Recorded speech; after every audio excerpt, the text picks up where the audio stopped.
یہ بتائیں سیاست اصلاح کے لیے ہے، کانٹ شانٹ گریک ورڈ ہے کسی بھی شے کو کلٹیویٹ کرنا، ریفارم کرنا، چاہے نفس کی ہو، گھر کی ہو یا معاشرے کی ہو۔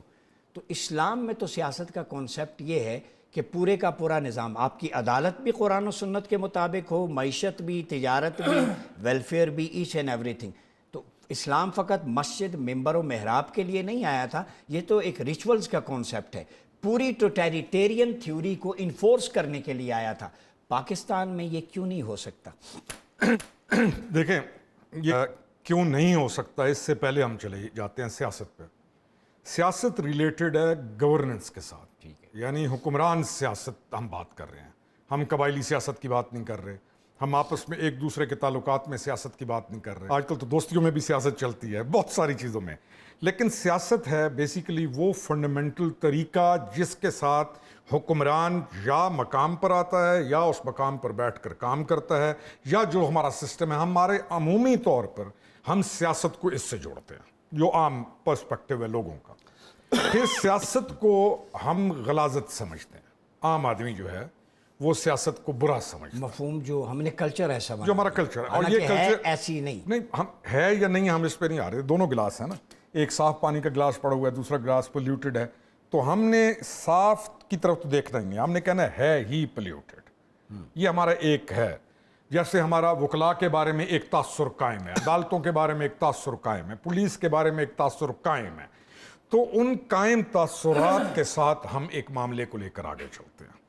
اب جب ہم کہتے ہیں نا کہ ہم وہ کیوں نہیں کر سکے، تو ان موضوعوں پہ نا کھل کے بات کرنا مشکل ہوتا ہے، کھل کے کریں، لیکن کچھ لگی لپٹی بندہ نہیں میں نے تو کھل کے مقدمہ آپ کے سامنے کر دیا ہے، پاکستان کا مقدمہ ہے۔ دیکھیں یہاں پہ نا پاکستان کا مقدمہ شاید یہ نہیں ہے، پاکستان کا مقدمہ ہے سب سے بڑا گڈ گورننس کا، welfare state, good welfare state والا بھی میں کہتا ہوں اس ڈرامے کو بھی یہ جو ہم نے کیا ہوا ہے، گڈ گورننس بھی قرآن و حدیث نے دی ہے، بالکل صحیح۔ ہم اس سے ڈینائی نہیں کر سکتے نا، ہم اس ایک اصولی موقف کو ہم ڈینائی نہیں کر سکتے۔ آپ سمجھتے ہیں گڈ گورننس ہے اس وقت؟ نہیں میری میں اسی پہ آ رہا ہوں، ہمارا ایشو سب سے جو ایشو ہے وہ ہمارا ہے گڈ گورننس کی۔ مسلمان ریاستیں جتنی بھی ہیں اس وقت موجودہ دور کے اندر، آج کے بعد بہت بڑی جنگیں ہو جائیں، معاملات تبدیل ہو جائیں، کچھ کیا ہو جائے، دنیا الٹ ہو جائے، اور یہ ہوتا ہے دنیا کے ساتھ، یہ عروج و زوال لگتا ہے، پھر کیا ہم مل کر کو لوگ جا کر کسی ایک طرف جاتے ہیں، دیٹ اللہ نوز دیٹ۔ ہماری جو مسلمان ریاستیں اس وقت جتنی بھی ہیں دنیا کے اندر، جو اس وقت ترقی کر رہی ہیں یا جو اپنی آمد الناس کے لیے بہتر ہیں، وہ اتھارٹیرین گورنمنٹ کے ساتھ ہیں۔ ہم جب اپنا تقابل یا مقابلہ کریں گے اسکینڈینیویا کے ساتھ تو وہ بھی ہم نہیں کر سکتے۔ یہ علیحدہ بات ہے کہ اسکینڈینیوینز نے بھی اس وقت فوج بنانا شروع کر دیا، انہوں نے بھی ایک طرف سے اپنے آپ کو چینج کرنا شروع کر دیا۔ ہم کب اس جگہ پر جائیں گے، that is a very different question. ہمیں یہ سمجھ آئی ہے کہ موجودہ صورتحال جس میں ہم رہ رہے ہیں، ہم اس کو کس بہتری کی طرف لے کے جا سکتے ہیں۔ جس طرف آپ کرتے ہیں نا وہ نشاندہی، تو میں جب ایسے بیٹھتا ہوں تو میں اپنے قبیلے کے اندر یا اپنے گاؤں کے اندر 5 قبیلے ہیں، تو میں ہر قبیلے کی علیحدہ مسجد دیکھتا ہوں، ہر قبیلے میں سے ایک کا علیحدہ فرقہ دیکھتا ہوں، اس کا فرقہ علیحدہ دیکھتا ہوں، اس کا فرقہ علیحدہ دیکھتا ہوں، لیکن ہمارے قبیلوں میں جو ہے لڑائی نہیں ہوتی تھی، یعنی چاہے فرقے مختلف ہیں لیکن وہ مذہبی یا دینی بنیاد پر لڑتے نہیں تھے۔ کیوں؟ کیونکہ اتھارٹیرین تھا ہمارے باپ دادوں تک، کہ وہ جو بیٹھے ہوتے تھے نا وہ جو بیٹھے ہوتے تھے نا قبائلی دادے، کیونکہ مسجد بنے گی اسی کے گھر حجرہ ہے، حجرہ جہاں پہ ہوگا تو جو وہ سردار یا جو سردار تو ہمارے پٹھانوں میں نہیں، وہ جو بیٹھا ہوتا تھا نا جو بڑا، وہ چیزوں کو قابو رکھتا تھا۔ اب اتھارٹیرین سسٹم وہ نکل گیا، اب گاؤں وانڈے وہ قبائل نہیں رہے، اب آگے آپ ایک اربنائزیشن کی طرف، ایون آپ کا رورل بھی اربنائزیشن کی طرف ہے۔ تو what I see as a politician living a life of 55 years, کہ ہمیں ایک اسٹرانگ پولیٹیکل گورنمنٹ کی ضرورت ہے، اسٹرانگ پولیٹیکل گورنمنٹ، ہمیں ایک ہارڈ اسٹیٹ بننے کی ضرورت ہے جو ہم کر سکتے ہیں، ہمیں گڈ گورننس کی ضرورت ہے۔ اب اس گڈ گورننس میں یہ جو کچھ آپ رکھ کے بیٹھے ہوئے ہیں، یہ مشعل راہ ہیں، مدینہ ماڈل فار یہ مشعل راہ ہیں ہمارے لیے، اور ہم اس میں سے کتنا اخذ کر کے, لیکن یہ بھی ذہن میں رکھیے کہ یہ میری ذات کا تو اس کو تو پیوریفائی کرتا ہے. اگر میری ذات پیوریفائی ہو جائے اور میں اس کو فالو کروں تب بھی فائدہ ہے. اور دوسری طرف برٹشرز اگر عمر لا کے نام پہ نہ بھی مانے اس کو, یعنی وہ نام بھی مانے, لیکن اس میں سے جب وہ کانسٹیٹیوشن کا حصہ بناتے ہیں تو فائدہ ان کو بھی پہنچتا خرم حمید روکڑی صاحب, ایک اور بہت بڑا ایشو ہے, وہ یہ ہے کہ جب نظام عدل کام نہ کر رہا ہو تو لوگ اپنی عدالتیں لگا لیتے ہیں. بلوچستان واقعہ ہوا, اس کا ریالٹی کیا تھا؟ اگر تھی جو بتائی جا رہی ہے they were not married and they were involved in extra marital relationship, تو کسی انڈیویجول کو کوئی حق نہیں ہے قانون ہاتھ میں لینے کا. اسی طرح میں آپ کو, چونکہ یہ ایشو میں اس لیے آپ دونوں ہیں بہنوں بیٹیوں والے ہیں, بچی ایرڈ ایگریکلچر کی تھی, وہ گھر نہیں پہنچی, اس کا ریپ ہوتا ہے اور پھر اس کا مرڈر ہوتا ہے, لاش شنیوٹ سے ملتی ہے. یہ واقعات جو خواتین کے قتل کے ہیں, اس سے پہلے حمیرہ اصغر کا ہوا, اس سے یہ معاشرہ کس طرف جا رہا ہے جہاں پہ انصاف نہ ہو, نہ بچیوں کی عزتیں محفوظ ہیں, نہ جناب سرعام عدالت لگ جاتی ہے, قانون اور انصاف کہاں ہے پھر؟ اگر یہ حالت ہے, ہماری B B C, C N N, Fox ہماری یہ سٹوریز اٹھا کے تماشا لگاتے ہیں کہ پاکستان میں یہ ہو رہا ہے. آپ نے, ہم پہلے جو بات کر رہے تھے نا جی, ڈاکٹر صاحب کا ذکر کر رہے تھے, تو امجد علی خان ڈاکٹر شرف خان کا بیٹا ہے یہ, آپ کو جو آپ نے پہلے جب ذکر کیا ڈاکٹر صاحب کا. دوسری چیز آپ جس کی طرف آئیڈینٹیفائی کر رہے ہیں نا, یہ ہمارے معاشرے کے ناسور ہیں, اور اس میں بھی قصور میں ہم سیاستدان مکمل انوالو ہیں, جو ہم پہلے جس چیز کو لنک کر رہے تھے. بدماش کے پاس پاور ہے, بدماش کے پاس پیسہ ہے, بدماش کس کو سپورٹ کر رہا ہے الیکشن میں؟ بدماش کس کو سپورٹ کرے گا؟ پولیٹیشین کو. پولیٹیشین آئے گا, ایم این اے بنے گا. ابھی امجد خان نے کہا نا کہ اشرافیہ, جب وہ ایم این اے بن جائے گا تو اشرافیہ کا حصہ بن جائے گا نا, تو جب ایم این اے سے ہٹے گا تو وہ عام آدمی بن جائے گا. تو یہ ایشوز ہمارے اپنے کریٹڈ ہیں پولیٹیکل ایکسیلنس نہ ہونے کی وجہ سے.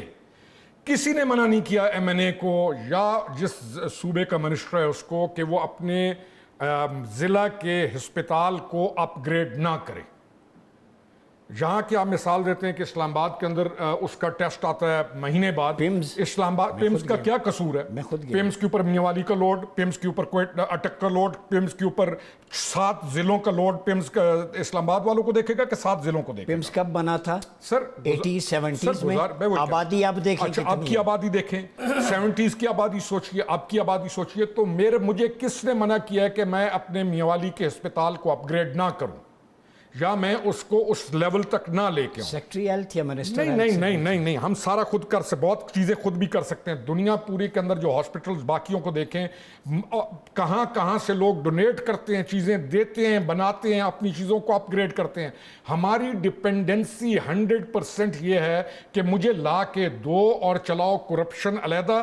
یعنی ہم اپنے گھر کا گند بھی دوسرے کے گھر کے آگے پھینکنے والی قوم ہے, اور پھر ہم گالیاں کمیٹی کو دیں گے. آپ نے کہا نا پنجاب گورنمنٹ کا بات, ہمیں بالکل برملا اعتراف کرتے ہیں کہ پنجاب گورنمنٹ جو موجودہ آئی ہے اس کے ساتھ بہت بہتریاں آئی ہیں. اور یہ اگر کوئی کہے کہ جو پچھلے پروجیکٹوں کو یہ کر رہے ہیں, نہیں, ایسے نہیں ہوتا. اگر ہے بھی تو اچھی بات ہے. نہیں, گورنمنٹ پچھلے پروجیکٹ جو 4 سال گورنمنٹ ہے, آپ نے پروجیکٹ نہیں کیے نا, کرنے چاہیے تھے. پروجیکٹ تو عوام کے ہیں, پروجیکٹ تو انجینئرنگ ورکس کے بنائے ہوئے پروجیکٹس ہیں. اگلی گورنمنٹ آتی ہے وہ کام کر جاتی ہے. تو جو کام کرتا ہے اس کے کام کا اس کو کریڈٹ دیں, جو بہتری کی کوشش کر رہا ہے اس کو اس کا کریڈٹ دیں. آپ کا سوال اسپیسیفک جو تھا, آپ نے کوئٹہ کے ساتھ لنک کیا. کوئٹہ اور وہ بچی کا جو ہر طرف آپ کا یہ جو بیلٹ ہے, جو ہے لاہور کے اوپر والی سینٹرل پنجاب کی جو اکاڑا کے ساتھ, ان علاقوں کے اندر جائیں, آپ کی روح کام جائے گی جو وہاں پہ بچیوں کے ساتھ اور قصور کے ساتھ کیا واقعات سنیں گے. کوئٹہ کے ایک کو لے کے ہمارا ایک اور ایشو بھی ہے. ہم جس ایج کے لوگ بیٹھے ہیں نا, اس زمانے میں پاکیزہ ڈائجسٹ آیا کرتا تھا, خواتین پڑھتی تھیں, آپ کو یاد ہوگا. یہ والی کتابیں کوئی نہیں پڑھتا تھا جو آپ رکھ کے بیٹھے ہوئے. پاکیزہ ڈائجسٹ, سسپنس ڈائجسٹ.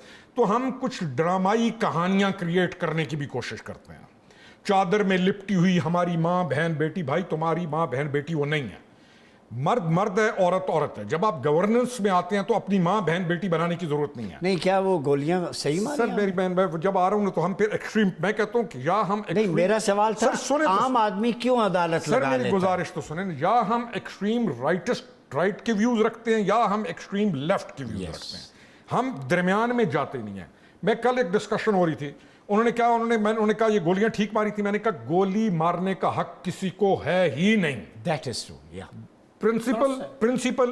لیکن ایک شادی شدہ عورت 4 بچے 5 بچے, وہ کوئی کنواری باکرا, وہ جو تم نے دیو مالائی اور جو کہانی کریٹ کرنے کی کوشش کی تھی نا رومیو اور جولیٹ کی, بڑے بڑے سیاستدانوں نے بھی رومیو جولیٹ بنانے کی کوشش کی کہ جی شادی شدہ نہیں تھی, شادی کر لی, جب شادی کر لی تو مارنے کا کیا تک تھا, مارنا جرم ہے, نہ کوئی مار سکتا ہے نہ کسی کو اختیار حاصل ہے. کام اس نے بھی اچھا نہیں کیا ہوگا, یعنی ہم مجرم کو مجرم, یہی 2 رخ میں نے بھی بیان کیے تھے. ہم کام غلط ہے تو عدالت کا حق ہے. میری بات سنیں نا, ہم اس طرف جا رہے ہیں ہمارے بھائی, ہم عدالت موجود ہے, وکیل موجود ہیں, مجرم کا بھی وکیل ہوتا ہے, ملزم کا بھی وکیل ہوتا ہے, دونوں کا وکیل ہوتا ہے. آگے جج نے فیصلہ کرنا ہے, حق تو مجرم اور ملزم کو بھی ہے کہ وہ وکیل کرے گا. پھر ماں کو انہوں نے کہا جی یہ آ کے بیٹھی ہوئی ہیں کوئٹہ سے چادریں پہن کے, میں نے کہا یہ چادر والا ڈرامہ نہ مہربانی کیا کرو, نہ کیا کرو. خواتین آئی ہوئی ہیں, وہ بیٹھی ہوئی ہیں, ان کے بیٹے غائب ہیں. میں نے کہا بات سنو, ماں ایک ایسی چیز ہے کہ بیٹا اس کے سر پہ ڈنڈا بھی مارے نا, ماں دعا دیتی ہے, وہ اس کی ماں ہے, اس کو اس کے بیٹے کا درد ہے, بہن کو درد ہے بیٹے کا, لیکن بیٹے نے کام کیا کیا ہے یہ ریاست نے دیکھنا. خرم امی صاحب, ٹائم کم ہے, واٹ نیکسٹ 295C اس لیے میں نے شامل کیا. پچھلے دنوں عدالت نے کہا کمیشن بنائے, کمیشن سے بعض لوگوں کا یہ ہے کہ اس سے جو کلپریٹس ہیں, جو جن کے کیسز ہیں, جو بچے اس میں انوالو ہیں, وہ چھوٹ جائیں گے, کوئی باہر چلے جائیں گے, 1-2 گئے بھی ہیں. تو میرے خیال میں اس میں تھوڑی فلیکسیبلٹی, پراش صاحب بھی یہی کہہ رہے ہیں کہیں سے ہدایت نامہ. تو 295C red line being a believer, کسی بھی پارٹی سے ہو, نبی پاک صلی اللہ علیہ وسلم کی حرمت ہمارے لیے مقدم ہے, ایمان کی روح ہے, اساس ہے. تو اس پہ کوئی مل بیٹھ کے علماء کو بھی آن بورڈ لیں, کیونکہ یہ تو آگ کے شعلوں کو ہاتھ ڈالنے کے مترادف ہے. میرے خیال میں ایسے ہوگا نہیں جیسے لوگوں کے اندر ایک تاثر پایا جا رہا ہے. ٹھیک. اور اس کے اندر یہ تمام لوگ, چاہے جماعت اسلامی ہے, چاہے JUI ہے, یہ تمام لوگ انوالو ہیں اس کے اوپر, اور یہ اس کے اندر آن بورڈ یہ بیٹھے ہوئے ہیں. مولانا فضل الرحمان خان اس کے ساتھ ہیں, آپ کی اسلامی نظریاتی کونسل بیٹھی ہوئی ہے. اچھا, اگر نہیں بھی کوئی بیٹھا ہوا, بہت بڑی پارٹی ہے جماعت اسلامی, تو اگر یہ آ کے بیٹھے اور ان کے ساتھ بیٹھیں گے, ان کو روکے گا کوئی بھی نہیں. ٹھیک ہو گیا, یعنی آپ انشور کریں. اور دوسرا, میں اس معاملے میں میں سوچ بھی نہیں سکتا ہوں کہ پاکستان میں کوئی گورنمنٹ, یہ نہیں کہہ رہا ہوں کہ چاہیں گے کوئی نہیں, شاید کوئی چاہتا رہا ہو, ہم کوئی ہوں گے ایسے کردار بھی ہوتے ہیں, لیکن حکومت پاکستان کوئی ایسا کام نہیں کرے گی اس ضمن کے اندر, اس اہم ترین چیز کے اوپر, کہ اس کے اوپر کوئی کمزوری آئے یا کمزوری فیوچر میں کہیں آئے. مجھے اس میں مجھے شک نہیں ہے. تو باقی ہر بندہ اس میں پارٹیسپیٹ کرتا ہے. اچھا ریاست صاحب, آپ دو چیزیں